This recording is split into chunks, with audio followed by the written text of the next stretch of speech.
Ipitha classes, Professor C.S. Sudesh Tejwani, last day revision of the LLP. जब professional लोग एक से ज़्यादा सिटी में चार्टर्ड अकाउंटेंट अपनी ब्रांच ओपन करना चाहते हैं, बिग फर्म्स, तो उसको मोर देन 50 फर्म में जब ब्रांच स्टार्ट करनी होती है, पार्टनर बिठाना होता है, तब 1932 के पार्टनरशिप में पॉसिबल नहीं होता है।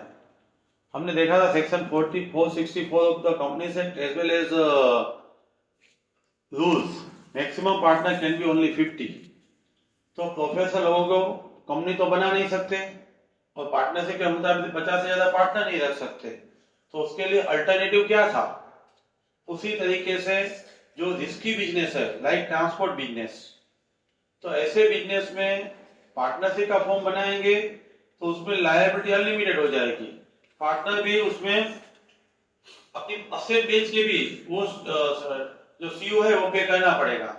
और कंपनी बनाएंगे तो company formation of the organisation में कंप्लायंस बहुत ज्यादा है। पानी पीना होता है तो भी आरओसी को पूछना पड़ता है। कंपनी को लोन लेना है ना, तो भी डायरेक्टर से ही ले सकता है। ऐसे बहुत सारे उसके ड्रॉबैक्स है, कंप्लायंसेस ज्यादा है, इसीलिए कंपनी फॉर्मेशन छोटे छोटे जो बिजनेसमैन है उसको भी कन्वीनियंट नहीं है। तो दोनों का अल्टरनेटिव निकाल के नया कंसेप्ट लेके आए, that is the LLP, limited liability partnership. 12 दिसंबर 2008 में पार्लियामेंट में बिल पास हुआ एंड 7 जनवरी 2009 में प्रेसिडेंट की कंसेंट मिली। Most of the section enforce कब हुई? 31 मार्च 2009।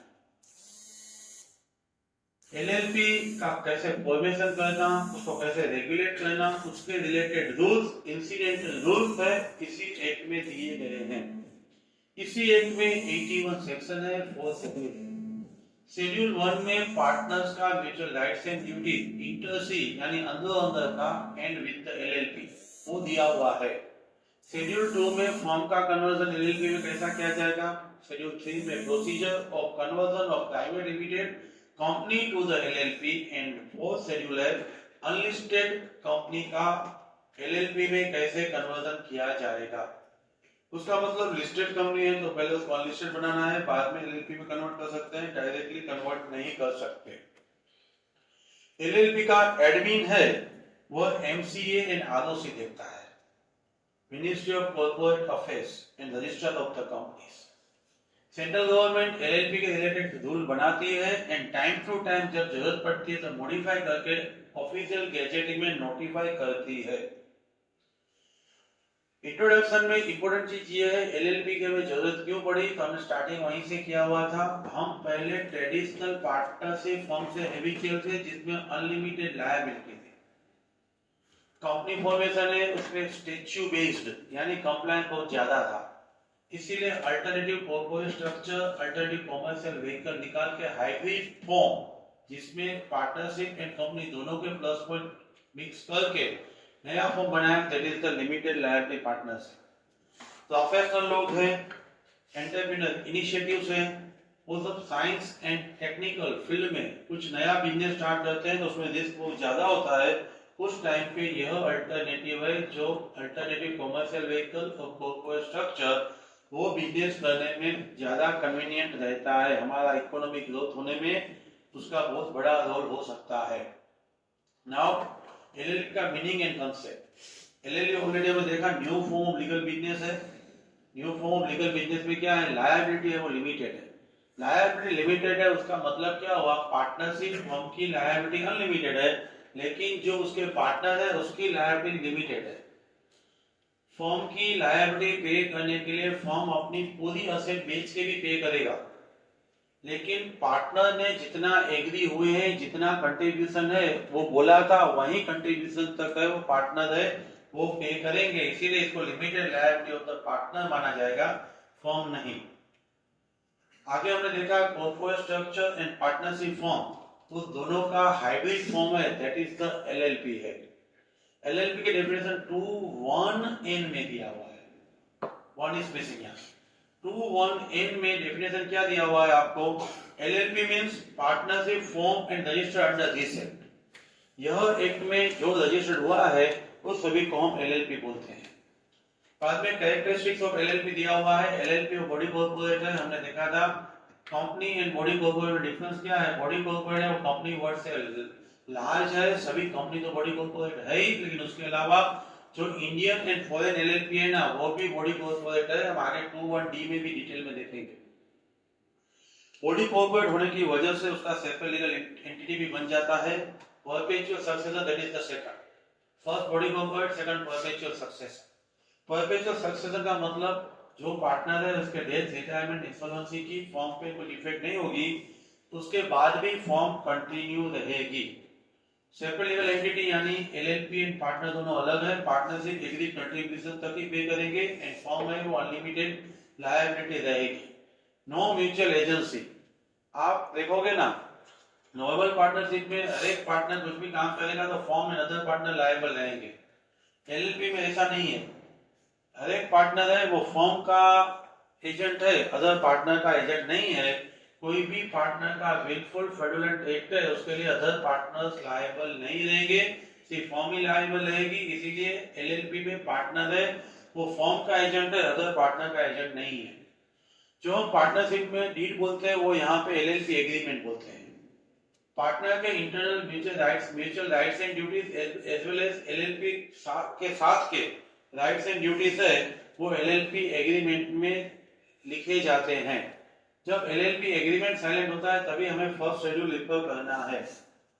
जैसे कंपनी आर्टिफिशियल लीगल पर्सन है वैसे एलएलपी भी आर्टिफिशियल लीगल पर्सन है। उसका मतलब है उसके पास इंडिविजुअल के सभी राइट है, वो इंडिविजुअल के सभी राइट है, लेकिन नेचुरल पर्सन न होने की वजह से उसको जेल नहीं जाना पड़ता, डिवोर्स नहीं होता है, मैरिज नहीं होता है और लर्नेड प्रोफेशन की तरफ प्रैक्टिस भी नहीं कर सकता, ओथ भी नहीं ले सकता। क्यों? एलएलपी जो है वो इनविजिबल, इंटेंजिबल एंड इमॉर्टल है, यानी वो आर्टिफिशियल पर्सन है, वो नेचुरल पर्सन नहीं है। याद रखना वो फिक्टिशियस नहीं है, रियल में एग्जिस्ट है, सिर्फ काल्पनिक नहीं है, वो एग्जिस्ट तो है लेकिन वो आर्टिफिशियल है, नेचुरल या फिक्टिशियस नहीं है। कॉमन सील हम जिसको सामान्य मोहर बोलते हैं। डेजिग्नेटेड पार्टनर वो स्टेप अफिक्स करके दो पार्टनर साइन करते हैं तब ऑथेंटिकेशन ऑफ डॉक्यूमेंट माना जाता है। कॉमन सील एलएलपी के लिए कंपलसरी नहीं है, वो ऑप्शनल है, लेकिन हमने कॉमन सील ऑप्ट किया है तो ऑथेंटिकेशन ऑफ द डॉक्यूमेंट के लिए वो कंपलसरी है। कॉमन सील है वो रिस्पांसिबल ऑफिसर के कस्टडी में रहता है जिसकी वजह से उसका मिसयूज ना हो। Limited liability already we have discuss, partner की liability up to agreed contribution तक की लिमिटेड रहेगी। Management of the business, regular business सभी पार्टनर को करने का रिस्पांसिबिलिटी है, लेकिन लीगल कंप्लायंस की रिस्पांसिबिलिटी सिर्फ और सिर्फ डेजिग्नेटेड पार्टनर की रहेगी। Minimum and maximum partner LLP में मिनिमम पार्टनर 2 है, 2 पार्टनर डेजिग्नेटेड होने चाहिए और 2 पार्टनर उसके मेन पार्टनर होने चाहिए, लेकिन डेजिग्नेट पार्टनर जो 2 है उसमें से एक पार्टनर रेसिडेंट इन इंडिया होना चाहिए। Minimum partners 2, designated partner 2 and 1 should be the resident in India. Maximum के लिए यहाँ पे कोई लिमिट नहीं दिया हुआ है। Business should be carried for the profit only। Normal partnership की तरह एलएलपी है वो भी चैरिटेबल और नॉन इकोनॉमिक पर्पस के लिए नहीं बना सकते, उसके लिए हमें अदर फॉर्म ट्रस्ट है वह यूज करना पड़ता है। एलएलपी का फॉर्मेशन सिर्फ प्रॉफिट के लिए यूज किया जाता है। बिजनेस प्रॉफिट के लिए किया है तो एलएलपी बना सकते हैं। इस यहाँ पे बिजनेस है वो ट्रेड, कॉमर्स, ऑक्यूपेशन, प्रोफेशन सब कवर करेगा। नाउ इन्वेस्टिगेशन, अभी कोई भी एक्ट है जो एलएलपी ने किया हुआ है उसको वेरीफाई, चेक, इन्वेस्टिगेट करना है तो central government responsible officer appoint करके इन्वेस्टिगेशन करवा सकते हैं। कंप्रोमाइज और अरेंजमेंट, कोई भी फर्म का दूसरी फर्म के साथ मर्जर, अमालगमेशन कुछ करना है तो उसकी प्रोसीजर इसी एक्ट में दिया हुआ है। कन्वर्जन टू एलएलपी यानी private limited, unlisted and firm को एलएलपी में कन्वर्ट करने का प्रोसीजर भी इसी एक्ट में दिया हुआ है। ई फाइलिंग ऑफ डॉक्यूमेंट यानी ऑथेंटिकेट बाय डिजिटल सिग्नेचर करके mca.gov. में जो इन है mca.gov.in जो वेबसाइट है उसमें आपको सभी डॉक्यूमेंट ऑनलाइन डिजिटल सिग्नेचर के साथ ऑथेंटिकेट करके अपलोड करना है। उसके बाद 16 आपको स्टडी मटेरियल में फॉरेन एलएलपी दिया होगा, आगे हम डिटेल में यहाँ पे देखेंगे जेकेसिस में। तो सबसे पहले यहाँ पे आपको फॉरेन एलएलपी यानी जिसका रजिस्ट्रेशन आउटसाइड इंडिया है लेकिन प्लेस है वो इंडिया है, इसका प्लेस इंडिया में रजिस्टर्ड आउटसाइड इंडिया है, वो फॉरेन एलएलपी भी एग्जिस्ट है। उसके बाद 2TA small limited liability company, examination point of view से इंपॉर्टेंट है। स्मॉल लिमिटेड लायबिलिटी कंपनी है जिसका कंट्रीब्यूशन अप टू 25 लाख है, जिसका टर्नओवर अप टू 40 लाख है, उसको स्मॉल एलएलपी माना जाएगा। ये दोनों limit central government time to time notify कर सकती है, लेकिन कैपिटल का मैक्सिमम बढ़ा के 25 लाख से 5 करोड़ तक कर सकती है, टर्नओवर 40 लाख से बढ़ा के 50 करोड़ तक ही कर सकती है। उतने ही पावर सेंट्रल गवर्नमेंट को है। टाइप्स ऑफ पार्टनर में दो टाइप्स है। सेक्शन 7 में आपको बोला है डेजिग्नेटेड पार्टनर, डेजिग्नेटेड पार्टनर है नॉर्मल पार्टनर। ये दो पार्टनर्स के टाइप्स हैं। नॉर्मल पार्टनर है वो business of the LLP manage करता है, यानी डेजिग्नेटेड पार्टनर बिजनेस तो मैनेज करता ही है, लेकिन लीगल कंप्लायंस यानी फॉर्म फिलअप है, पेनल्टी ना है, उसके जो जो कंप्लायंस करने हैं वो करने का रिस्पांसिबिलिटी है वो डेजिग्नेटेड पार्टनर के हैं। टाइप्स ऑफ पार्टनर में designated partner, normal partner, designated partner business plus compliances, normal partner only business. For designated partner at least 2 होने चाहिए, उसमें से एक रेसिडेंट इन इंडिया होना चाहिए। रेसिडेंट है वो कंपनीज लॉ के मुताबिक जो 120 दिन ईयर में यहाँ पे रहा है, इमीडिएट प्रीसीडिंग 1 ईयर, जो अगले साल में 120 दिन यहाँ पे था, उसको हम रेसिडेंट मानेंगे। अभी पार्टनर कौन बन सकता है, तो सेक्शन 5 एंड 2 1D दिया हुआ है। सेक्शन 5 में बोला है पार्टनर बन सकता है वो इंडिविजुअल है, इंडिविजुअल पार्टनर बन सकता है, बॉडी कॉर्पोरेट पार्टनर बन सकते हैं, लेकिन जब इंडिविजुअल पार्टनर बनाते हैं तब देखना है कोर्ट ने उसको अनसाउंड डिक्लेयर नहीं किया होना चाहिए, वो अनडिस्चार्ज इंसॉल्वेंट होना चाहिए, यानी इंसॉल्वेंट है, अभी इंसॉल्वेंसी में उसका नाम निकाला नहीं है। Applied for insolvency, unsound, undischarged insolvent, applied insolvent and minor, ऐसे इंडिविजुअल पार्टनर नहीं बन सकते। 5 के बाद बॉडी कॉर्पोरेट पार्टनर बन सकते हैं। बॉडी कॉर्पोरेट में क्या आएगा, 2(1)D, Indian company, foreign company, Indian LLP, foreign LLP, वो बॉडी कॉर्पोरेट में आएगा। बॉडी कॉर्पोरेट में क्या नहीं आएगा, इंडिविजुअल, जैसे हम इंडिया में ओपीसी रखते हैं वैसे बाहर corporate sole, like single person, like president, वो पार्टनर नहीं बन सकते। कॉर्पोरेट सेल नहीं, कोऑपरेटिव सोसाइटी नहीं, एंड सेक्शन 2 में सेंट्रल गवर्नमेंट ने और कोई नोटिफाई किया है तो वो भी पार्टनर नहीं बन सकता। अभी सेंट्रल गवर्नमेंट ने कोई नोटिफाई नहीं किया है, इसलिए corporate sole and cooperative society है वो पार्टनर नहीं बन सकते। इंडिविजुअल 2 ही है तो 2 इंडिविजुअल है वो ही डेजिग्नेटेड पार्टनर बन जाएंगे, लेकिन इंडिविजुअल की जगह के रिलायंस एंड ऐसा साथ में मिलकर एलएलपी बना रही है तो उसके नॉमिनी है वो डेजिग्नेटेड पार्टनर बनेंगे। डेजिग्नेटेड पार्टनर को इंडिविजुअल, एक individual and nominee of the body corporate, और both nominee of the body corporate, जब दो कंपनियां साथ में मिला के पार्टनरशिप करती है तो दोनों कंपनी के नॉमिनी है ना वही डेजिग्नेटेड पार्टनर माने जाएंगे। सेक्शन 6 में नंबर ऑफ पार्टनर्स हमने आगे देखा था, मिनिमम पार्टनर्स 2 होने चाहिए, मैक्सिमम की कोई लिमिट नहीं है, लेकिन 2 पार्टनर से पार्टनर कम हो गए और 6 मंथ तक आपने बिजनेस कंटिन्यू रखा और जिस अदर पार्टनर को मालूम है यहाँ पे 2 पार्टनर, एक चला गया, एक बचा था, वो फॉरेन बैठा था, उसका एम्प्लॉय धंधा कर रहा था, फॉरेन बैठा था, उसको मालूम ही नहीं था, तो वो पर्सन लायबल नहीं है। 2 में से ए भी पार्टनर थे, ए मर गया, बी को मालूम है, तभी बी ने और किसी को नहीं लिया, वो बिजनेस 6 महीने से ज्यादा कंटिन्यू रखा, तो अब बी पर्सनली लायबल हो जाएगा। Now foreign LLP 2(1)M, foreign LLP जिसका रजिस्टर्ड आउटसाइड इंडिया है लेकिन प्लेस इन इंडिया है उसको फॉरेन एलएलपी बोलते हैं। सेक्शन 59 ऐसा बोल रहा है रजिस्टर्ड आउटसाइड इंडिया एलएलपी को इंडिया में कोई भी प्लेस ऑफ बिजनेस करना है तो सेंट्रल गवर्नमेंट ने जो रूल्स दिए हैं टाइम टू टाइम मॉडिफाई किए हुए हैं, उसी रूल्स के मुताबिक हम फॉरेन एलएलपी है वो बना सकते हैं और कंटिन्यू रख सकते हैं। अगेन 2(1)O एलएलपी एग्रीमेंट, हमने डिस्कस किया कि जो नॉर्मल पार्टनरशिप में डीड है वो एलएलपी में एग्रीमेंट है। एलएलपी एग्रीमेंट है वो पार्टनर्स के और एलएलपी के साथ के म्यूचुअल राइट्स एंड ड्यूटीज से डिटरमाइन किए जाते हैं। एलएलपी एग्रीमेंट बनाना ऑप्शनल है एंड जब एलएलपी एग्रीमेंट नहीं बनाते तब mutual rights and duties of the partners and with LLP should be according to the first schedule of the LLP act. Now financial year 2(1)L financial year, financial year किसको बोलते हैं हम normally income tax में April to March ही financial year बोलते हैं। LLP में second year onwards हमें अप्रैल टू मार्च ही फाइनेंशियल ईयर समझना है, लेकिन जब हम फर्स्ट ईयर की बात करते हैं तो फर्स्ट ईयर में जब हम 30 सितंबर के बाद यानी 1 अक्टूबर या उसके बाद एलएलपी नहीं बनाते हैं तो नेक्स्ट फॉलोइंग 31 मार्च का फाइनेंशियल ईयर हम रख सकते हैं, वो ऑप्शन है।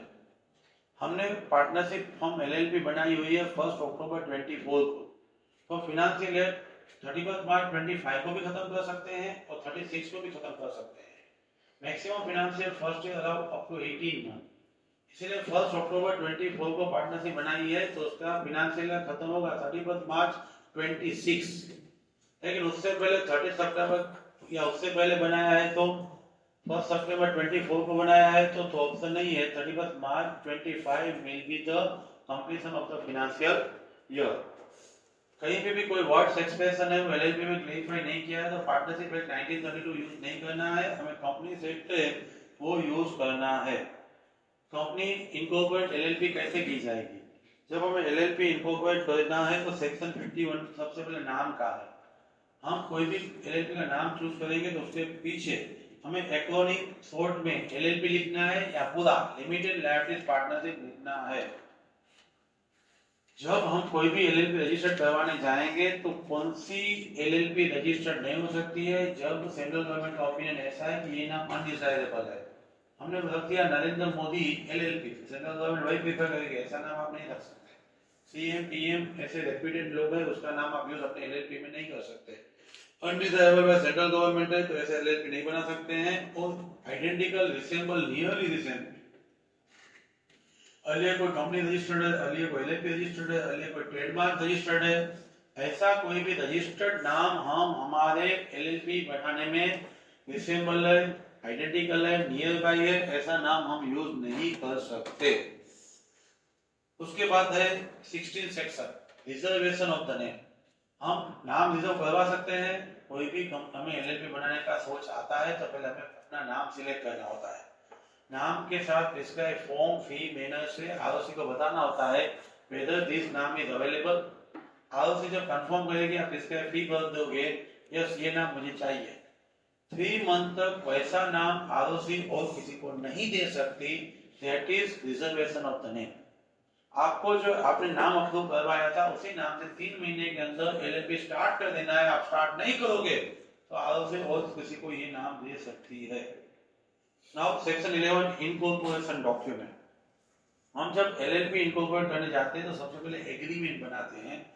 एग्रीमेंट में एटलीस्ट 2 पार्टनर्स जो लॉफुल बिजनेस करने के लिए यहाँ जुड़े हुए हैं, जिसको हम सब्सक्राइबर बोलते हैं, 2 पार्टनर सब्सक्राइबर एलएलपी एग्रीमेंट में साइन करेंगे।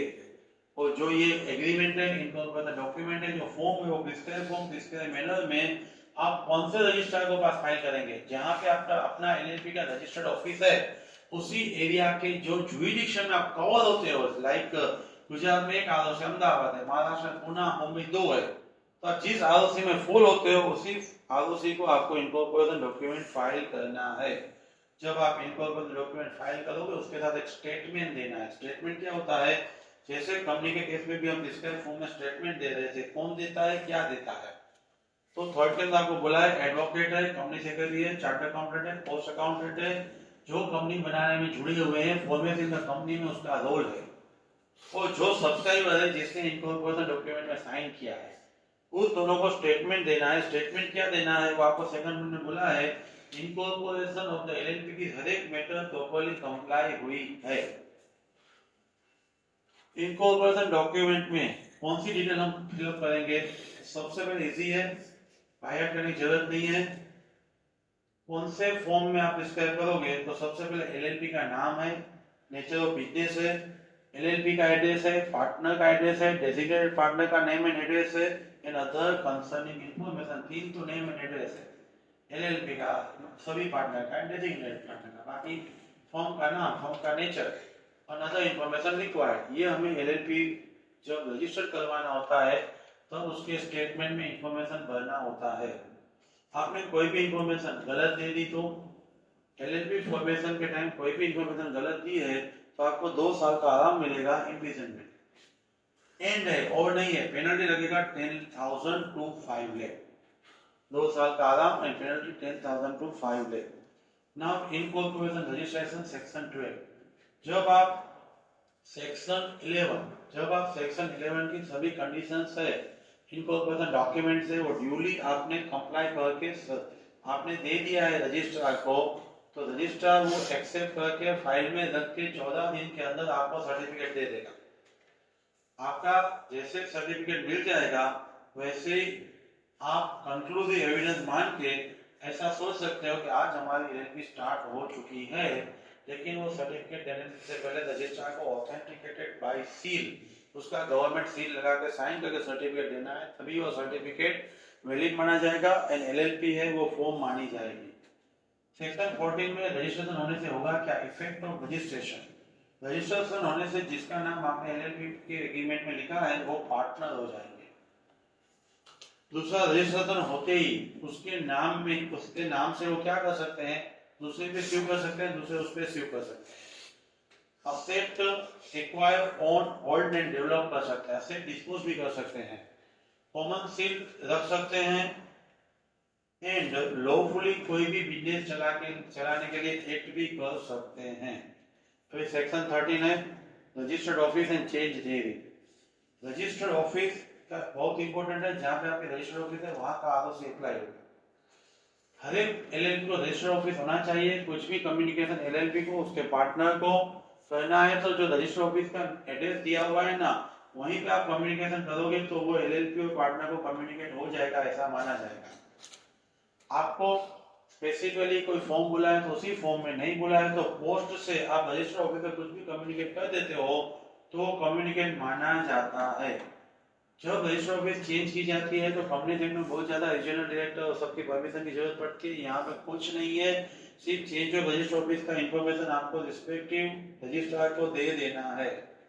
आपने चेंज इन रजिस्टर ऑफिस है उसका इन्फॉर्म नहीं किया है या रजिस्टर ऑफिस अभी दी नहीं है आरओसी को, तो आपको पेनल्टी लगेगी। पेनल्टी कितनी रहेगी? 500 से लेके 500 ईच डे है, 500 ईच डे है and maximum up to 50,000। Limited liability partnership and partner दोनों को 500 पर डे और मैक्सिमम 50,000 तक की पेनल्टी लग सकती है।